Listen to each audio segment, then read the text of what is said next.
परमात्मा को पाने तथा उसका वास्तविक लाभ प्राप्त करने के लिए पवित्र बाइबल में प्रमाण है कि प्रभु ने मनुष्य को अपना ही स्वरूप बनाया। 6 दिन में सृष्टि रचकर 7वें दिन विश्राम किया।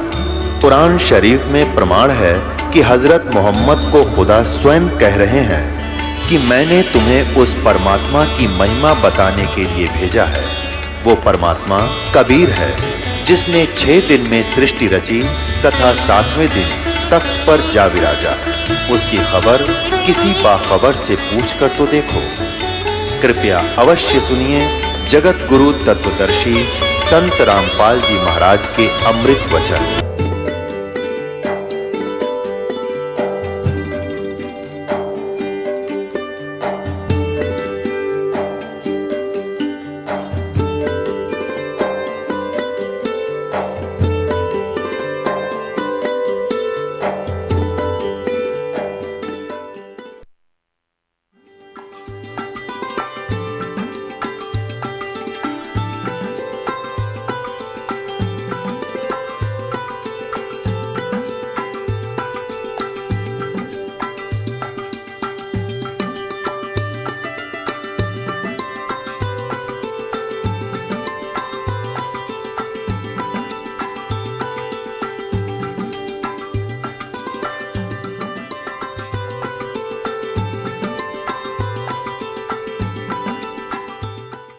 कबीर परमात्मा के अपने आप उदाहरण देकर कहते हैं कि कबीरा वैद बुलाइया पकड़ के देखी बाँ, और वैद न वेद न जाने ही मेरा करक कलेजे माँ।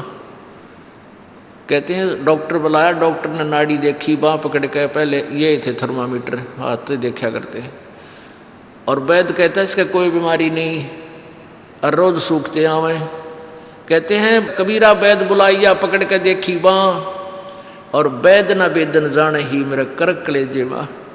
उस परमात्मा की और यहाँ के दुखों का जो दुख है, यहाँ के दुखों को देख देख कर कुत्ते ने देखे खाज कि तो कीड़े पड़ रहे उसके हैं, किसी खाज लग रही है। ये भी पहले आप जैसे अड़े चौड़े हो कांडे थे और बढ़िया बढ़िया सूट गाड़ के चल रहे थे, भक्ति करी को नाच बिरान माटी करवा ली। तो ये बातें उनको तुरंत याद आने लग जाएंगी जिनकी आँखों का मोतिया बिंदु का ऑपरेशन हो गया, अर्थात जिनको तत्व ज्ञान हो गया। अब तो हम देखते हैं कुत्ते हैं, गधे हैं, सुअर हैं, बैल है, जोड़ रखा गाड़ी में भर रखा सामान, चलता नहीं तो दे लट्ठा गद्दा है गधोरी उस पर। तो हमने सोचा ये तो ऐसे बनते रहेंगे और हम ऐसे ही मनुष्य बने रहेंगे। काल ने ऐसी बुद्धि भ्रष्ट कर रखी हमारी, क्योंकि ज्ञान है नहीं। ज्ञान हो तो हम ये नहीं सोच सकते, क्योंकि यहाँ तो प्रत्येक प्राणी का अपना किया कर्म इसको मिलेगा। आज मनुष्य है, भक्ति ठीक की नहीं तो अगली योनियों अन्य प्राणियों की योनियों में जाएगा ही जाएगा। तो फिर ये बातें, यहाँ का यो कष्ट, किसी की किसी का हाथ कट रहा, किसी की टांग कट गई, कोई अंधा हो रहा, किसी का बेटा मर गया, किसी की बेटी मर गई, एक परिवार में 2-2 3-3 इकट्ठे मृत्यु हो रही है। अब उस परिवार के स्थान पर आप अपने को सोचकर देखो जो जश्न मनाने की तैयारी में है, तो फिर ये बकवादें अब पलट जाएंगी। 90% जो हम वेस्ट करते हैं अपना समय इस पेट के लिए और इस संसारिक इन बकवादों को जोड़ने के लिए, ये 90% अपने आप शांत हो जाएगी। ना दहेज लेंगे ना देंगे। किसी के 2 कन्या हो जाती है, उसको नींद आनी बंद हो जाती है।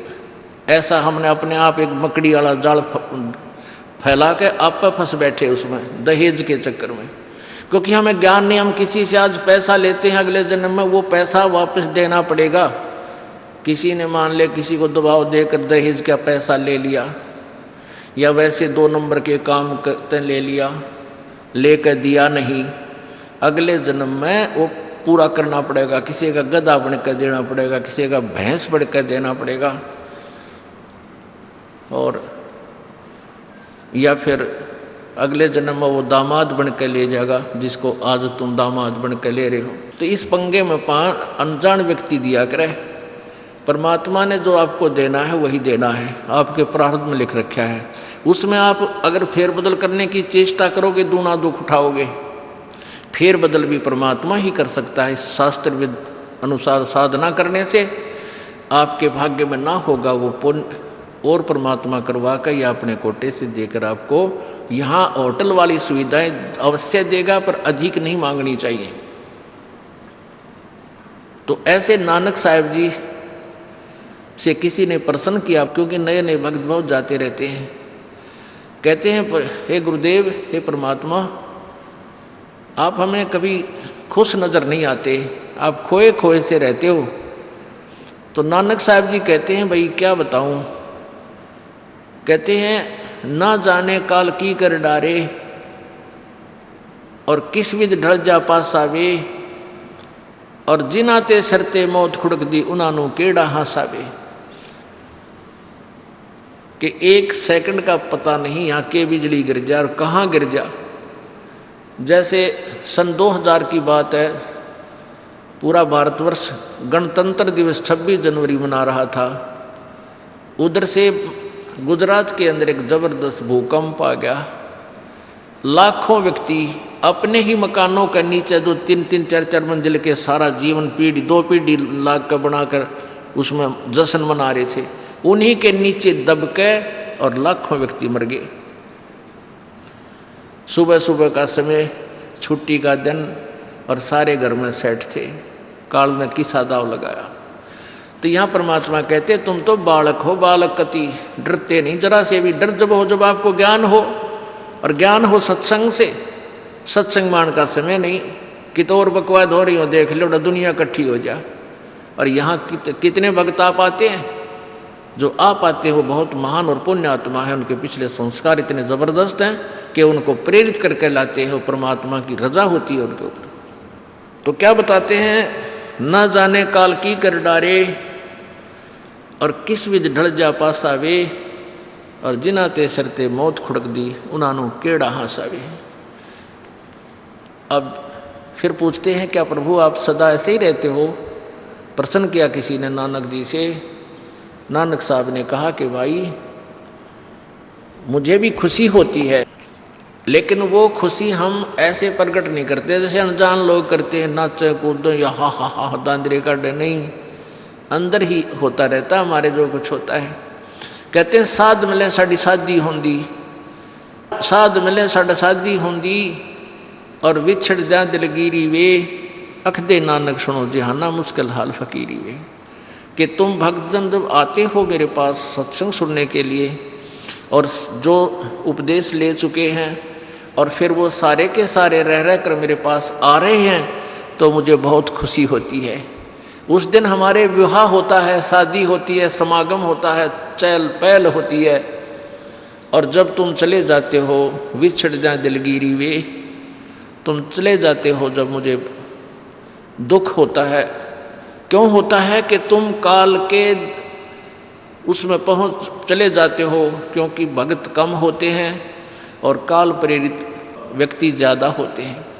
मुझे ये डर लगा रहता है कि कहीं ये भोली आत्मा उन काल के दूतों का ना फंस जा, और उनकी बातें माँ के भक्ति ना छोड़ दे, इनकी दुर्गति ना हो जा। जब तुम ठीक ठाक वापस आ जाते हो सभी, तो मेरी आत्मा खुश होती है। उस दिन मेरी खुशी का कोई ठिकाना नहीं होता, लेकिन वो होती है अंदर ही अंदर, लोग दिखावा नहीं होता। साध मिले साड़ शादी होंदी, और विछड़ जा दिलगिरी वे, अखदे नानक सुनो जहाना मुश्किल हाल फकीरी वे। भाई कहते हैं भक्ति करना बहुत मुश्किल है। मुश्किल इन काल के दूता ने बना दी, जनता ज्ञानहीन कर दी। जो भक्ति नहीं करते वो तो सीधे काल के जाल में हैं ही। जो भक्ति करने की चेष्टा करते हैं, तो किसी का तो पति लाठी ठाए पाओगा, तो उसके पति ने कोई और इंजेक्शन ला जाएगा। यो क्यों होया भाई, हम भी तो नाम ले रहे हैं, हम वहाँ जाते हैं, हम तो 6 महीने साल में कभी कभी जाते हैं, और आप कहते हैं 10वें दिन भाग लेते हैं। तो भगत ने नाम ना ले रखा तो वो परेशानी पैदा करेगा ही करेगा। किसी की पत्नी ने नाम नहीं ले रखा, भगत ने ले रखा है, तो वह सींग पिनाए पावेगी। किसी के कहने सुनते जानते क्या सुनी घर में होगी। काल न तक करवाना है कि किसी प्रकार ये वहाँ जाना छोड़ दें, तेरे जाल में फंसे रहें। इसका तो पूरा प्रयत्न रहेगा। लेकिन पुण्यात्मा यु ज्ञान रूपी ढाल आपको इसलिए दी जाती है कि अपना बचाव करो और भक्ति मत छोड़ना, चाहे कुछ भी हो। आप पुण्यात्माओं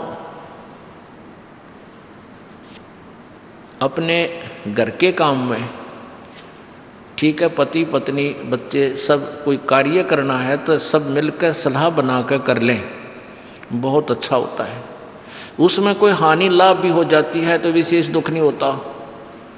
उसमें अवश्य राय एक दूसरे की लेकर काम कर लेना चाहिए। और जब आता आत्म कल्याण का समय, उसमें किसी की राय की आवश्यकता नहीं। मान लीजिए आपने नाम लेना है और आपका पति नाट्य है तो नाट्य जाएगा। ये अपने जीवन का सौदा तुमने खुद सोचना होगा, इसमें किसी की राय की आवश्यकता नहीं। आपने नाम लेना, आपकी पत्नी मना करती है तो करन दे, इसमें किसी की सलाह लेने की जरूरत नहीं, चाहे कोई राजी रहे चाहे नाराज रहे। यदि मीराबाई उस समय ये सोचती कि तेरी माँ क्या कहेगी, तेरे पिता क्या कहेगा, ये समाज क्या कहेगा, तो मंदिरों में जाती है, क्योंकि उस समय ठाकुर समाज अपनी बहन बेटियों को घर से नहीं निकलने देते थे, पर्दों में रखते थे। लेकिन मीराबाई बालक नहीं रही थी, समझदार थी वह। उसको पता था कि आज तो मैं लोक लाज कर मैं आकर भक्ति नहीं करूँगी और फिर कुतिया बनकर बाजार में आंडूंगी, कोई मेरी इज्जत का रक्षक नहीं मिलेगा। तो ये ज्ञान से ही ऐसी दृढ़ता आती है। संघर्ष किया और सफल हुई, क्योंकि मालिक के नाम पर जो संघर्ष करते हैं, सच्चे दिल से, हृदय से, उनकी परमात्मा मदद किया करता है। ये पिछले इतिहास देख लो, क्या बताते हैं। मात पिता सुत स्त्री आलस बंधु कान, संत दर्शकों जब चले ये अटकावे आण। मात पिता सुत पुत्र को कहते हैं। स्त्री जैसे कोई बालक हैं 15, 16, 10 वर्ष के, वो माता पिता के अधीन होते हैं। और बच्चे का समझ में आ गई और माता पिता मना करते हैं तो उनके अधीन है वो। और बच्चे जवान हो गए, बूढ़ा बूढ़ी अगर समझ में आ गई, फिर वो बालक बाधा करेंगे, वो रोकते टोकते हैं। तीसरा दिन चल पड़ते हो, किराया कितने डावा फलाना है, यानी कुछ ना कुछ बाधा कर सकते हैं। किसी का पति बाधा कर सकता है, किसी की पत्नी बाधा कर सकती है। जब भक्ति की तरफ अग्रसर होता है या सत्संग में आने की तैयारी करता है। या फिर आलस बंधु कान, आलस माने आप ढीले गोडे छोड़ दे, फिर देखांगे का नहीं जाता, सर्दी घनी है, गर्मी घनी है। और या बंधु कान, लोक लाज, इनके कारण ये है भक्ति में बाधक। अब क्या बताते हैं परमात्मा। मात पिता सुत स्त्री आलस बंधु कान, संत दर्शकों जब चले ये अटकावे आण। इनका अटकाया अटके नहीं, और संत दर्शकों जाए कह कबीर सो संत है आवागमन नसावे। इनका अटकाया अटके नहीं, और संत दर्शकों जाए यानी सत्संग में अवश्य जावे, कह कबीर सो संत है आवागमन नसाए, उसका कल्याण होगा। आज मीराबाई जी का कितनी श्रद्धा और आदर के साथ नाम लिया जाता है। और यदि वो उसी तरह की क्रियाएं करती जो उस समय की बहन बेटियां लोक लाज में फंस कर अपना जीवन बर्बाद करगी, आज वो कुतिया बनी आंडे। परमात्मा कहते हैं नकबे सर नकबे बनी वह पैर थी हार हमेल, और सुंदरी से वह कुतिया बनी सुन साहिब के खेल। बीबी पड़दे रहे थी डोडी लगे थी बार, अब गातु गाड़े फिरती हैं वो बन कुतिया बाजार। वो पर्दे की सुंदरी सुनो संदेशा मोर, इब गातु गाड़े फिरती हैं वो करें सराय शोर। अब जो डोडी पर्दे जिनका लग गया करते, पर्दे में रहा करती थी, जो अपने आप को ऊंच घरों की बेटियां बहू कहा करती थी, उनका सत्संग की छीट लगी नहीं, घर से बाहर निकली नहीं, पूर्व जन्म की पुण्यात्मा थी, उनको कोई रानी बन गई, कोई महारानी बन गई। कोई अच्छे घर में इस मायाधारी मस्करियाँ का जन्म हो गया, और वो भगवान से दूर रहने के कारण फिर अगले जन्म में कुतिया की योनि पाती है। तब तो पर्दों में रहती थी, उंगली भी ना दिखने देती, किसी बाहर कहीं हमारी बेइज्जती ना हो जा, मेरी पत्नी जो है सत्संग में चलेगी तो इज्जत का नाश हो जाएगा, और वह इज्जत फिर उगाड़ी अंडा है कुतिया बनकर। कहते हैं नकबे सर नकबा बनी पैर थी हार हमेल, 1-1 लाख के गहने पहरा करती, आज वो सुंदरी से कुतिया बनी, देख साहिब के खेल। तो पुण्यात्मा, ये इन बातों से डर लगना चाहिए। इन बातों से डर लगने लगेगा, मालिक में रुचि बनेगी और भजन करने को दिल करेगा। और ये लोग दिखावा जो ड्रामा है, नाचा कूदी, ये बकवाद मन में आवे को नहीं, ये कहने की आवश्यकता नहीं पड़ा। दास ने कैसा मत करियो, हाँ कहना तो पड़ता है एक बार बालक को, कुछ दिनों के बाद फिर आपकी रुचि ना बढ़े। इतना तो इस दास को विश्वास हो गया है कि परमात्मा के बच्चे भगवान को पहचानने लग गए, क्योंकि अब शिक्षित समाज है। आपको नाम दिया जाता है, नाम देने से पहले सब नियमों से परिचित कराया जाता है। और हमने ये पुस्तक बनाई है भक्ति सौदागर को संदेश, इसके प्रथम अध्याय में ही हमने नियमों का पूरा विस्तार से विवरण दिया है कि कोई भी पुण्यात्मा इस आश्रम की तरफ आएगा तो पहले तैयार होकर आवे। पहले क्या होता था कि भक्तजन समझाते थे नाम ले लो तुम्हारा कल्याण हो जाएगा, बड़े सुख होते हैं, यहाँ आ जाते थे उपदेश लेने, और यहाँ आकर के हम फिर उनको लिस्ट दिखाते थे ये नियम निभाने हैं, तो बात जाते थे कि नहीं हमारा भी ये नियम नहीं नंबर, क्योंकि वो उल्टे रंग में रंगे हुए वो सारे। तो अब उनको पहले ये लिख कर दे दिया कि तुम तैयार होकर आ जाना, तुम्हारा मन मानने तो आना, क्योंकि कल्याण होगा इस मर्यादा में रहने से। तो अब ये दास देख रहा है कि अब कितना डर लगता है बहन बेटी भाइयों को, बच्चों को।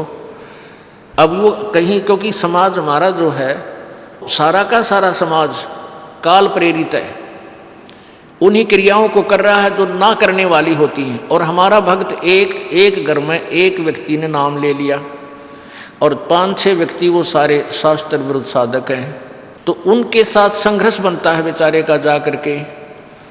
फिर भी वो इतना दृढ़ है, डरता है, आकर पूछता है जी मेरे पे ऐसी गलती होगी, मेरा नाम तो खंड नहीं हो गया, आगे से नहीं करूँगा। तो कहने का भाव ये है कि पहचानने लग गए तुम परमात्मा को और संघर्ष करना सीख गए, आप सफल होगे, देख लेना एक दिन।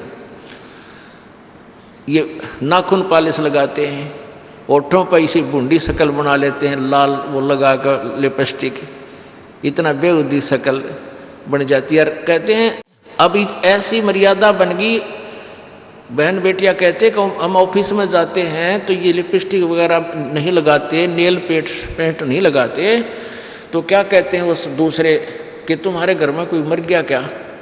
अरे थारा गजब भैया, ये बकवाद करने तो सारे जी जाओगे तुम, अकल खत्म होगी। यानी एक मर्यादा बन गई, जो ऐसे उल्टे काम ना करे उसने हे समझन लागे।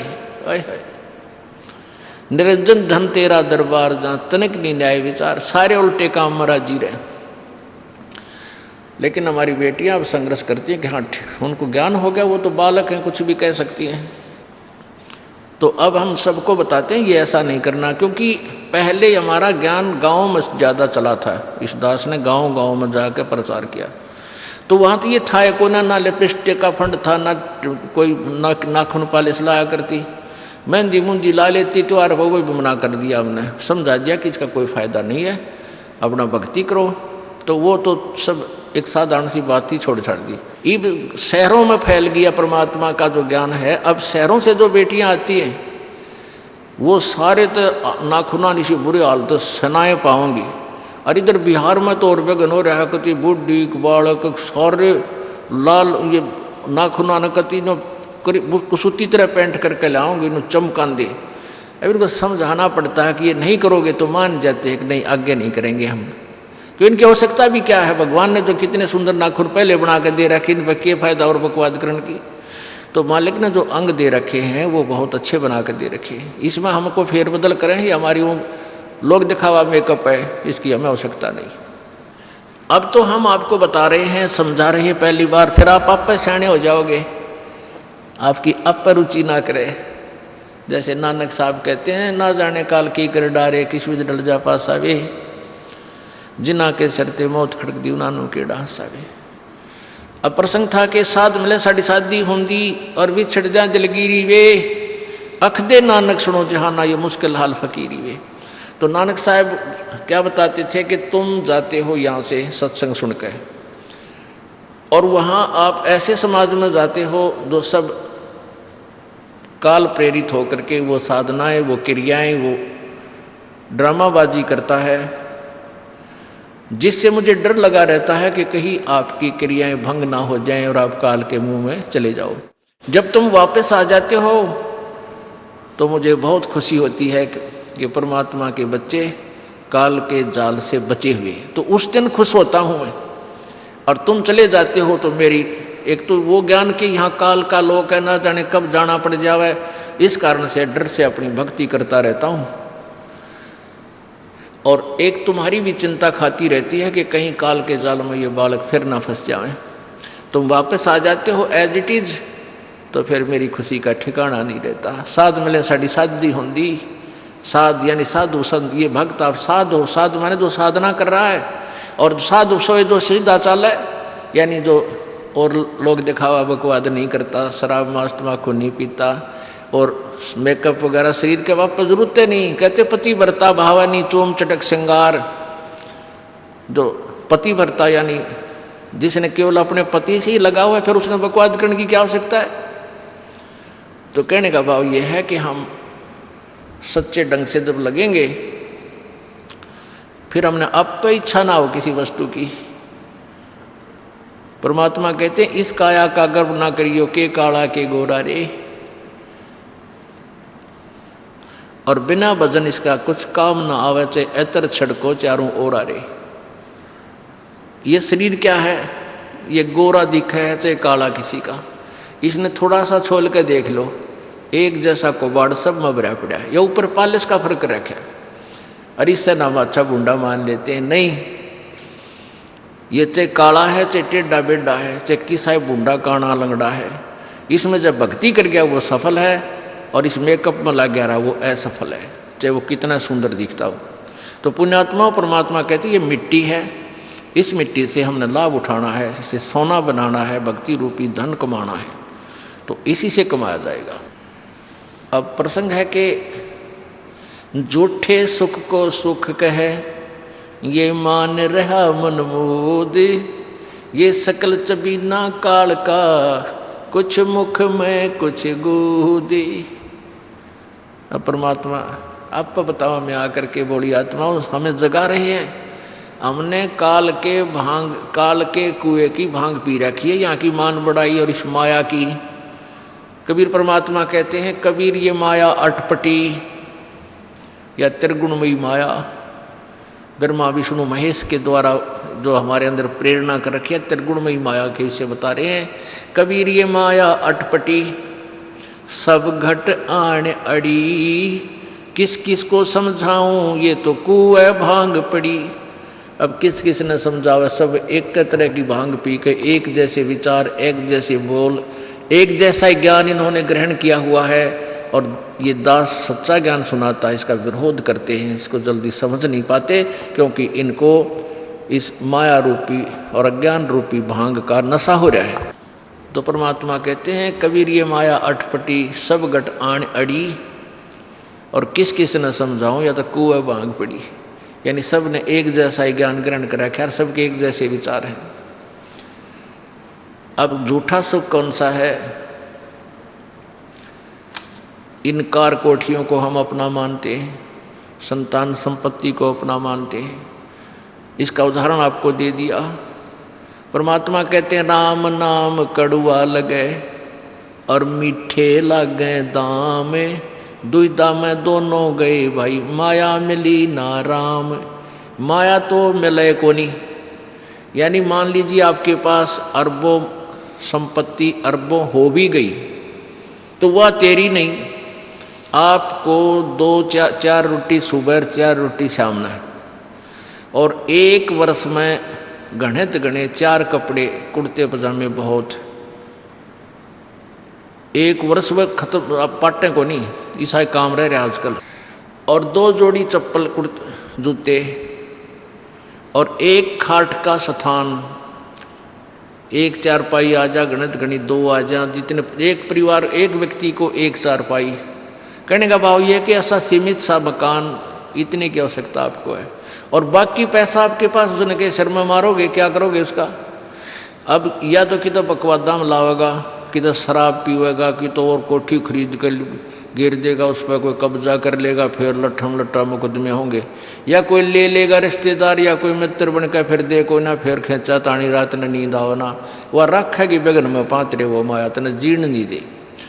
और माया तो परमात्मा कहते हैं इस जीव की सबसे बड़ी शत्रु है, जो भगवान से दूर करे। अभी झूठे सुख को सुख मान लिया, कार कोठी होगी, बढ़िया व्यापार बिजनेस या कोई नौकरी होगी, तो भगवान से 100 कोस दूर है वो प्राणी।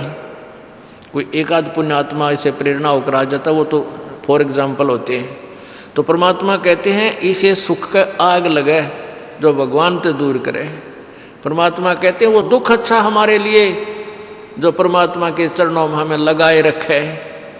कबीर साहब कहते हैं सुख के माथे पत्थर पड़ो जिससे नाम रट देते जावे, और बलिहारी वो दुख जो पल पल नाम रटावे। कि हे परमात्मा इसे सुख की हमने जरूरत नहीं, जो भगवान से दूर करे। पत्थर पड़ो इसे सुख के ऊपर, और बलिहारी उस दुख के जो पल पल नाम रटावे। जैसे भक्त नाम ले रखा किसी ने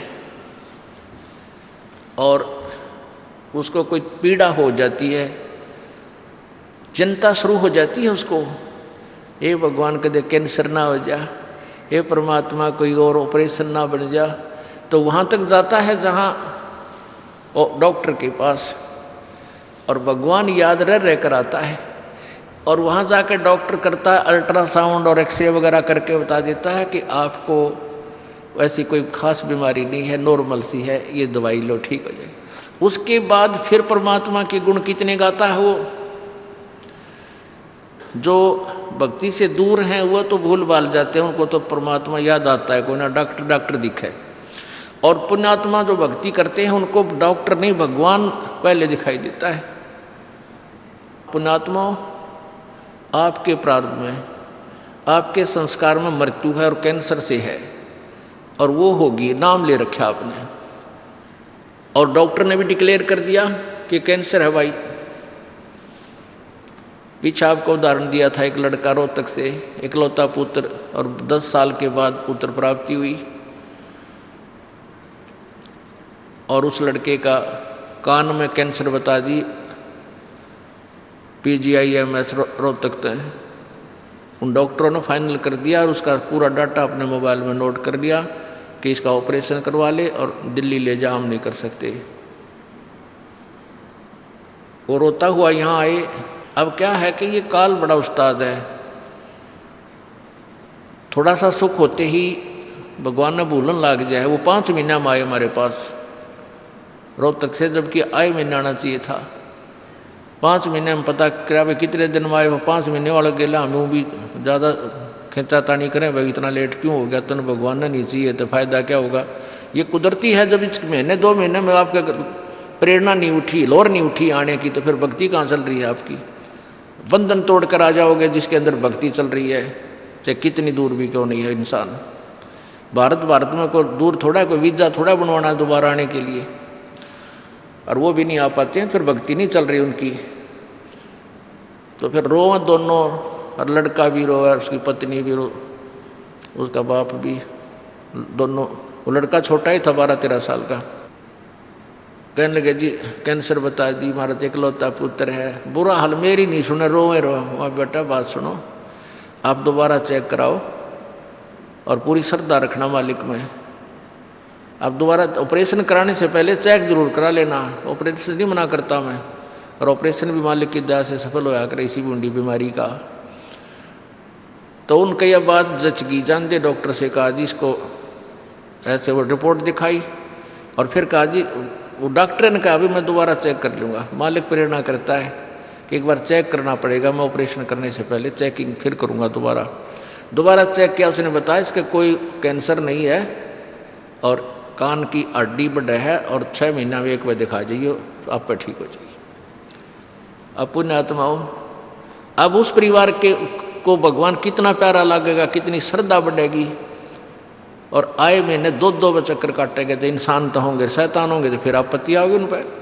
भगवान से दूर होते ही फिर ये विरानमटी होगी। तो कहने का भाव ये है कि सुख के माथे पत्थर पड़ो जो नाम हृदय जा, और बलिहारी उस दुख के जो पल पल नाम रटावे। संत शरण में आने से फिर आई टले बला, और जय मस्तक में सूली होवा काटे में टल जा। ये मालिक की वाणी है, गलत नहीं हो सकती। इसका हम कितना लाभ उठा सकते हैं वो हमारी अपने अंतःकरण की जो है व्यवस्था के ऊपर डिपेंड करता है। हमारी कितनी भावना है, कितनी हमारी लगन है मालिक में। अब कुछ भक्त ऐसे भी आते हैं जी, हमें लाभ ना होया, पाठ भी करा लिया, जोत भी चढ़ा दी और 3 बार आ लिया, मैं ईसा डिठोरा दिखाऊंगे, मेरा ऊपर जानो बहुत बड़ा, मुझे ही ज़्यादा आवश्यकता है, इसने कती नहीं। वो बेचारे बालक हैं पहली दूसरी कक्षा के, वो कुछ भी बोल सकते हैं, उनको ज्ञान ही नहीं। और ऐसे लाखों लोग हैं जिनको निरे सुख हो लिए, तो परमात्मा तो वही है। एक ही ट्रांसफार्मर में तो सबको कनेक्शन दे रखा है, और जिसके पंखे कूलर चल रहे हैं वो भी उसी लाइन से जुड़े हैं, और जिनके नहीं चल रहे हैं वो भी उसी लाइन से जुड़े हैं। तो उनका कोई कनेक्शन डिफेक्टिव है, उसको फिर चेक कराएं, लाइट पावर वही है। कहते हैं सतगुरु के दरबार में कमी काहे की ना, अंसा मौज नहीं पावता तेरी चूक चाकरी में। कि इस परमात्मा के दरबार में किसी चीज़ की कमी नहीं। और परमात्मा आप बताते हैं कि यदि तुझे लाभ नहीं मिल रहा तेरी चूक चाकरी में, आपके अंदर कोई श्रद्धा में कमी है, आपकी भावना में कमी है, या आपका कनेक्शन लूज है, आपका कनेक्शन कट ऑफ हो गया, वह पावर आ नहीं रही। इस परमात्मा कबीर जी के शब्द कोश में असंभव शब्द नहीं है। इस कबीर परमेश्वर की डिक्शनरी में इम्पॉसिबल वर्ड नहीं है, ये वो भगवान है। और फिर भी हम इससे लाभ नहीं प्राप्त कर पा रहे हैं, तो हमारी कोई क्रियाओं में, हमारी भावनाओं में त्रुटि है। और जब तक देखो सीधी सी बात है, हमने हैंडपंप से जल लेना है तो पात्र को नीचे ही रखना पड़ेगा। तो सतगुरु के दरबार में आके आपको अधीन होना ही पड़ेगा। अधीन होए बिना भगवान मदद नहीं करेगा। रावण ने भक्ति भी की, लेकिन उसमें अधीन्य की कमी थी, और अधीन्य की कमी उसको लेकर डूबेगी। नहीं, रावण जैसी भक्ति कोई 7 जन्म नहीं कर सकता, कितना साधक बन जाओ।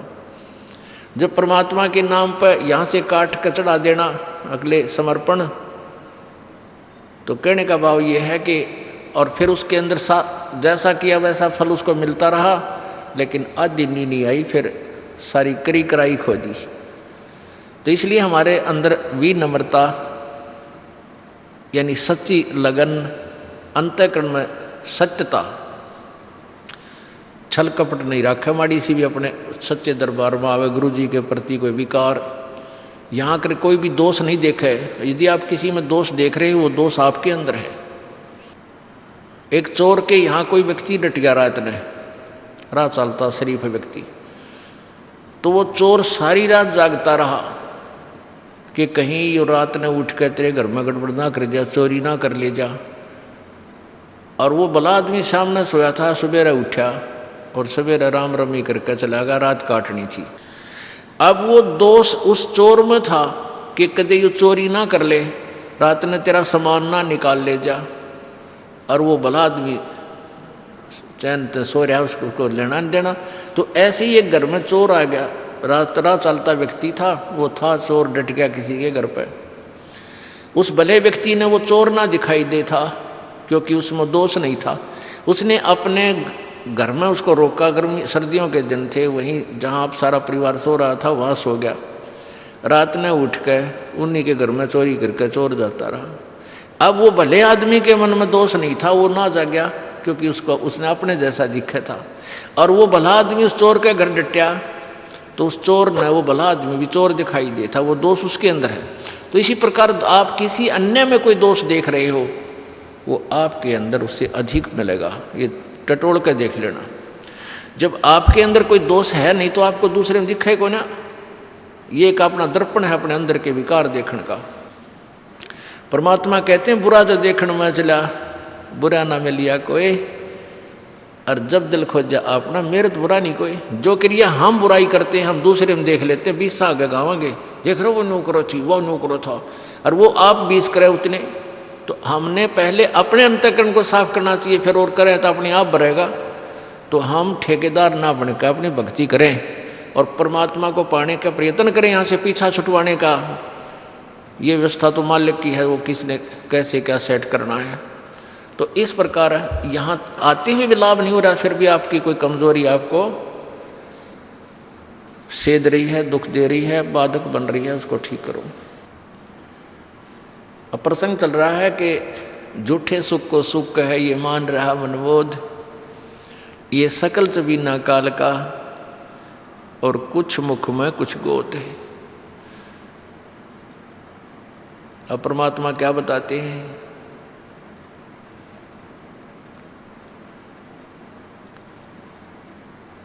कबीर कहाँ गर्बियो, कबीर कहाँ गर्बियो ये देही देख सुरंगे, बिछड़ मिल नहीं जो का चढ़ी भुजंगे। परमात्मा कह रहे हैं क्या इस सुंदर शरीर ने रोज 3 बार शीशा देख कर इसने राजी हो रहा है। कहते हैं एक बार जब भक्ति नहीं करी रही छूट गया तो ऐसे जागा जैसे सरप कैंचुली छोड़ जाया करे, और उस कैंचुली के में फिर दोबारा प्रवेश नहीं कर सकता वो। ऐसे ही वो शरीर एक बार आपका छूट गया तो या पड़ी रह जाएगी आपके ऊपर का कवर, ये कुछ ना फिर इसने फूकेंगे माटी घेर कर उसमें शमशान घाट में दे लट्ठा और दे सिंगड़ बोंगे उसका मार फोड़ फूक फाक कर जब उड़द डगेंगे, और तय इसमें फूला नहीं समानता। इससे लाभ उठाना है, चाहे किसा भी शरीर है आपका, वृद्ध है चाहे बालक है, जवान है चाहे किसा भी है। अभी आपको बताया था जैसा भी है कारा काला गोरा, अपनी भक्ति करो पीछा छुटवाओ या माटी एक सी है सबकी।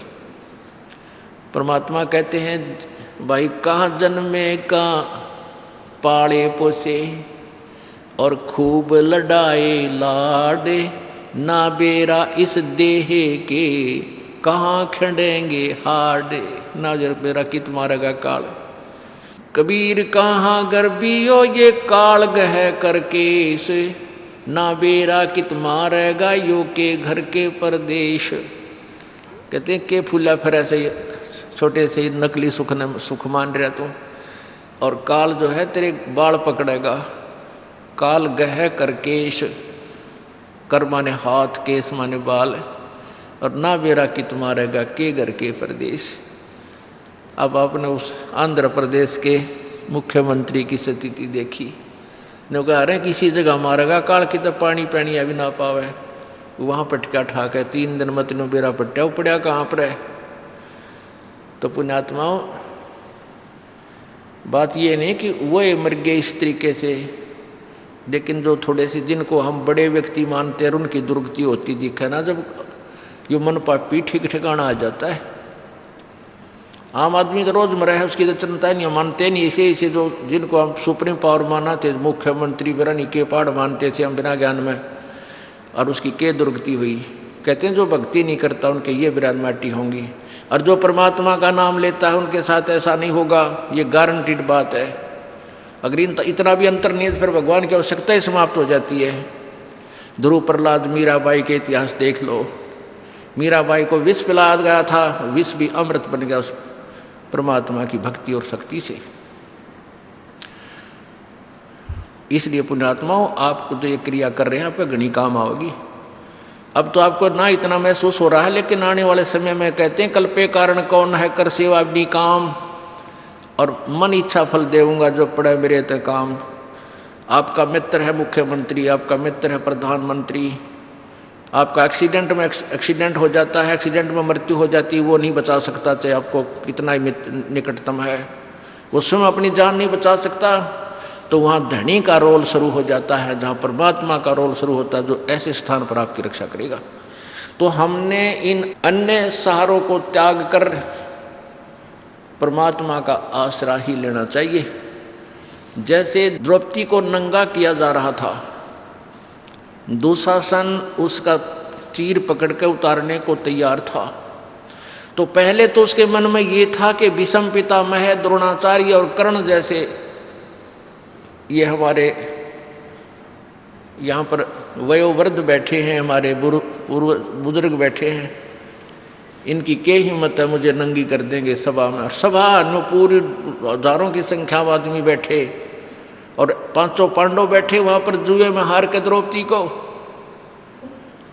पहले तो उसने देखा कि भीष्म पितामह, द्रोणाचार्य और कर्ण जैसे योद्धा बैठे हैं, ये सूरवीर व्यक्ति हैं, किसी भी बहन बेटी की बेइज्जती सूरवीर सहन नहीं कर सकता। लेकिन वो उस दुष्ट दुर्योधन के मलिन अन्न को खाकर भीष्म पितामह, द्रोणाचार्य और कर्ण जैसों की भी बुद्धि भ्रष्ट हो गई थी, और वो भी बैठे बैठे देख रहे हैं, वो उसको नंगी करने के लिए तैयार है। तो उनके मन में कितना दोष होगा नालायकों के।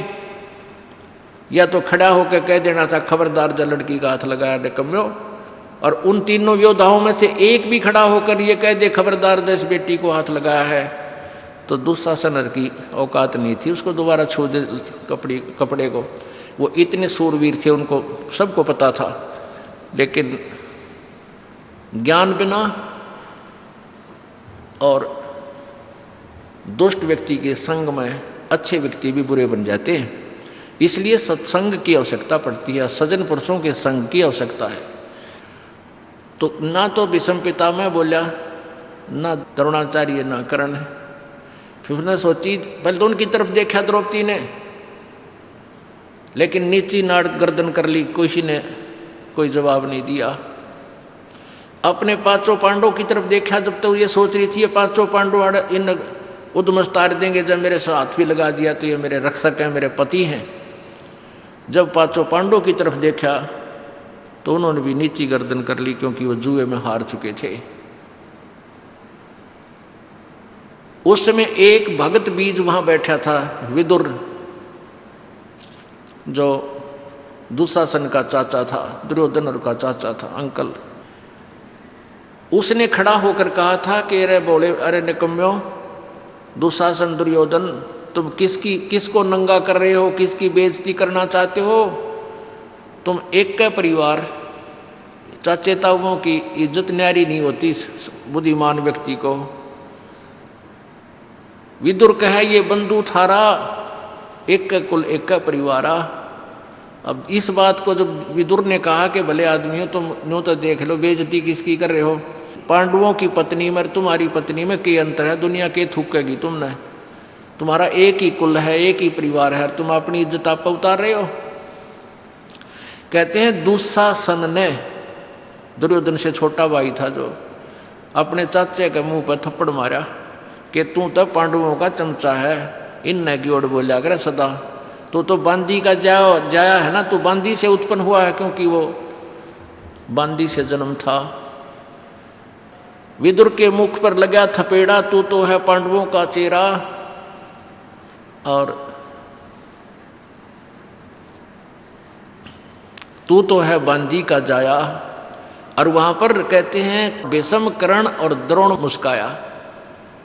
अपने आत्माओं, इन भीष्म पितामह और द्रोणाचार्य तो गुरु जी थे, और कर्ण भी बहुत गणमान्य व्यक्तियों में से समझदार, बुद्धिमान और दानी माना जाता था। कहते हैं इतना दान करता था, एक बार सोने के दांत थे, उसके दांत भी तोड़ कर दे दिए थे, इतना दानी था। पर ज्ञान बिना उस दान का के चाटा है। विवेक बिना इंसान नहीं रहता। तत्व ज्ञानहीन प्राणी चाहे कितना भी अच्छा दिखता हो, वो अच्छा रह ही नहीं सकता। परमात्मा का सहारा चाहिए। तो वहाँ क्या है कि जब उसने न्यू कहा ना, तू तो है बांदी का जाया, दुशासन ने, तो वहाँ कहते ये तीनों सूरवीर बैठे थे योद्धा, दांतरे काटने लागे, दांतरे काटने, और हंसे मुस्कुराए। फिर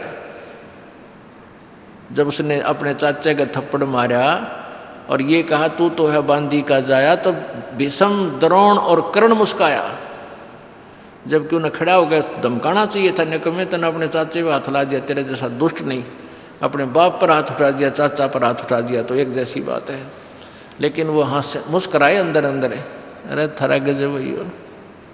तो पुण्यात्माओं, या तो पंचायत में जावे नहीं, और जावे तो वहाँ निष्पक्ष बात करे, मानना चाहे कोई मत माने, खड़ा होकर कहे कि ये गलत ऐसा है भाई ऐसा नहीं है, कोई मानना ठीक से, नहीं तो उठ कर आ जाओ। वहाँ उस अन्याय को सहन नहीं करना चाहिए, देखना नहीं चाहिए, उसमें दोष लगता है। तो विदुर उसी समय उठकर बाहर आ गया जब उसकी बात नहीं चली और जो कहनी थी वह सच्ची कह दी, उठ कर आ गया। तो एक था पंचायती उसमें, ये तो द्वापर की बात है, रीब के पंचायतियाँ का तो कहना है कि है इब तो मुँह देखमा बात हो सारा। तो पुण्यात्मा पुराने समय की बहुत सी कहानियाँ ऐसी हमने सुनने को मिली, जो पंचायती हुआ करते। गांव जैसा न्याय कहीं नहीं हो सकता अगर गांव का आदमी को सब बात का पूरा पता होता है कि किसकी क्या गलती है। एक लड़के ने किसी गरीब व्यक्ति की बहन बेटी को 19-21 कह दिया, एक मतलब नंबरदार के लड़के ने, बहुत पुरानी बात है। तो वो पंचायत कर ली, उसको पता नहीं था कि मेरे लड़के ने ऐसी गलती कर रखी है, और उसी को न्यायाधीश चुन दिया कि फैसला आपके हाथ में है। फिर सारी कहानी बताई गई, लड़का भी बुला लिया, लड़की वाले भी बुला लिए। जब उसको पता चला कि मेरे इकलौते पुत्र था, उसने आज ऐसी गलती की है, तो उसके पास गन थी। उसी समय अपने पुत्र की तरफ निशाना साध दिया कि तो मेरा बेटा नहीं, मेरा दुश्मन है।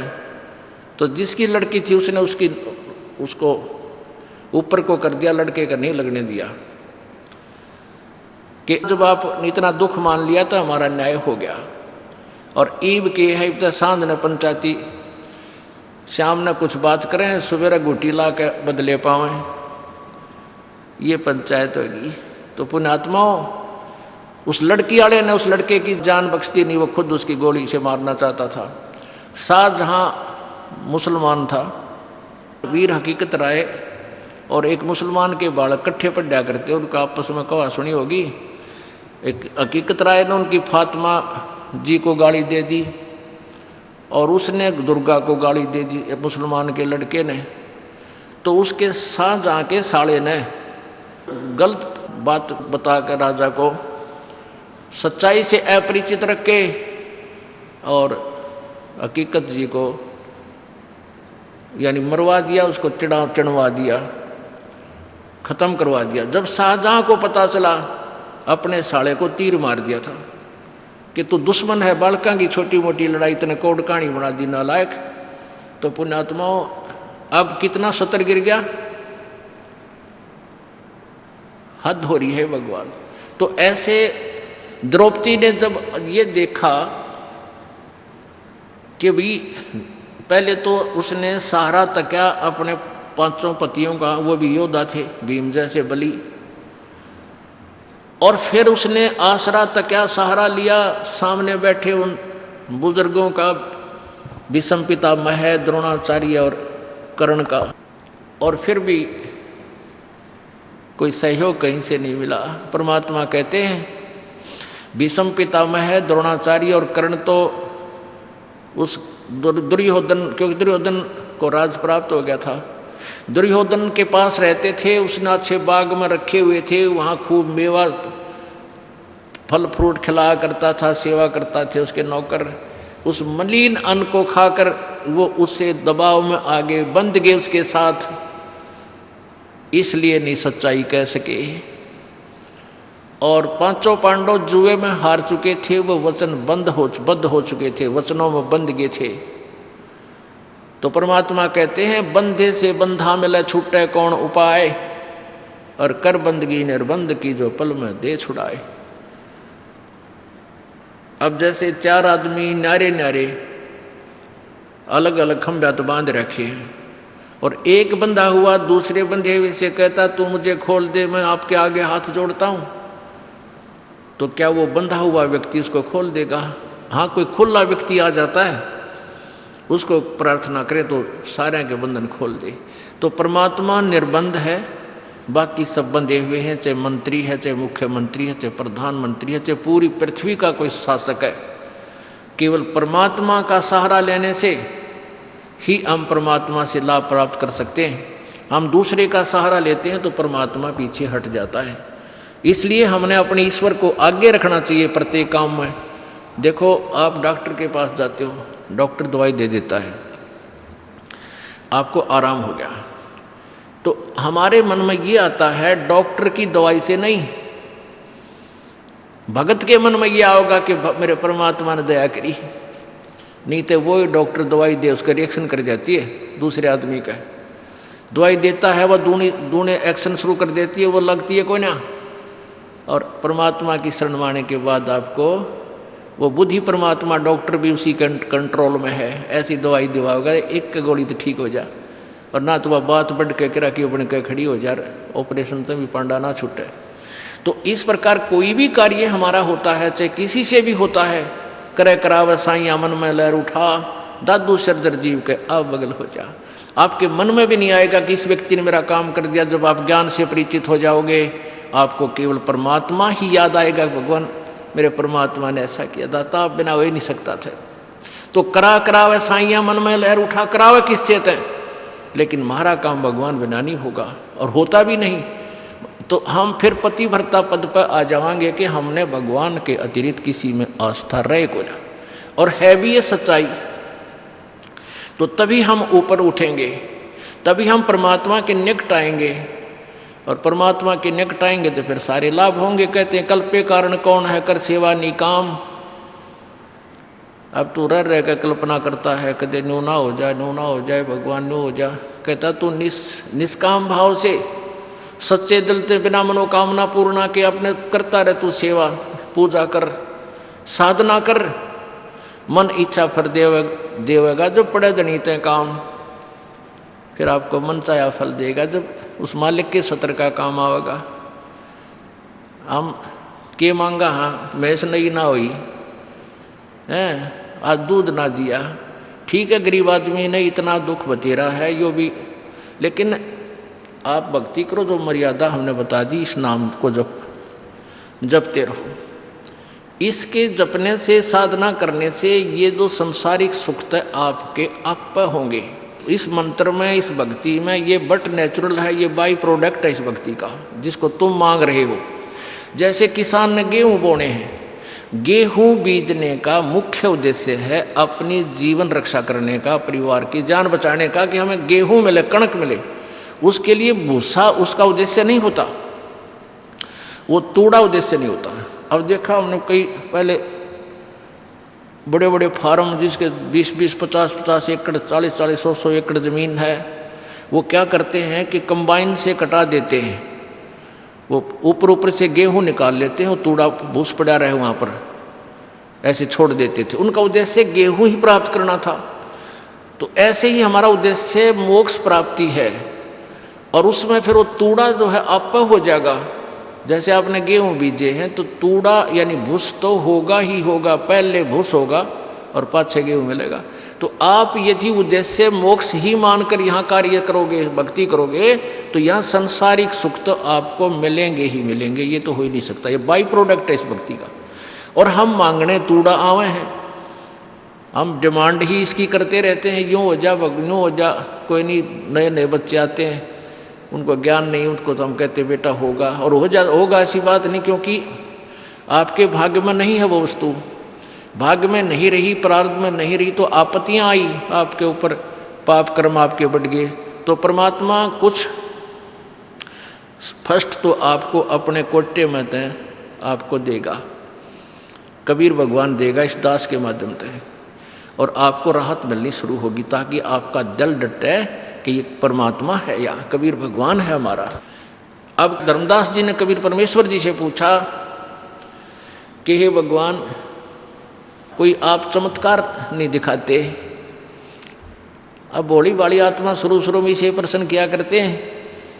परमात्मा बोले भाई संत चमत्कार नहीं दिखाया करते, वो तो बंडेलिया का काम वो है, जादूगरा का। और फिर क्या देखता है, कुछ दिनों के बाद वो भी ठीक हो गया, उसका भी आराम हो गया, वो रोता आया था उसका आज सुख हो गया। तो धर्मदास कहता है फिर आप ये महाराज जी आपने तो कमाल कर दिया, कति चमत्कार करके दिखा दिया, आज वो फलाना ठीक हो गया। परमात्मा बोले भाई संत चमत्कार नहीं करा करते, और वो संत नहीं जिससे चमत्कार ना हो। अब दोनों बात है, जातुरन्यो हो जाएगा, जातुरन्यो, ये ऐसे संत नहीं कहा करते, वो तो ड्रामेबाज और माया के लोभी बकवास किया करते हैं। संत चमत्कार नहीं दिखाते, नहीं करते, और वो संत ने जिससे चमत्कार ना हो। अब दोनों बात हैं, समझदार समझ गए होंगे। अब प्रसंग चल रहा था कि हमने परमात्मा को ही आधारित मानकर चलना पड़ेगा, और परमात्मा में कितनी श्रद्धा हो कि साईं यो मत जानियो प्रीत घटे मम चहत, मरूं तो तुम सुमरत मरूं जीवत सुमरू नत। अब एक भक्त की कैसी भावना होनी चाहिए अपने परमात्मा के प्रति। परमात्मा में इतना प्यार, इतना कसक, इतना लगाव हो कि भगवान को ऐसे ही मत समझना, परमात्मा को ऐसे ही ना समझना, मेरे दिल में प्रीत कम ना हो जा। साईं योए मत जानियो प्रीत घटे मम चत, और मरूं तो तुम सुमरत मरूं और जीवित समरू नित। कि परमात्मा को ऐसे ही कोई ऊपरले भाव से ही इसमें लगाव मत बनाना। परमात्मा ऐसी वैसी चीज नहीं है, ये बहुत ही इम्पोर्टेंट वस्तु है, और इसको ऐसी वैसी बात मत समझना। यानी जिसका नाम भगवान और सारी सुख दे, और फिर हम उसको ऐसे वैसे ऊपरले भाव से उसमें लगाव रखते हैं,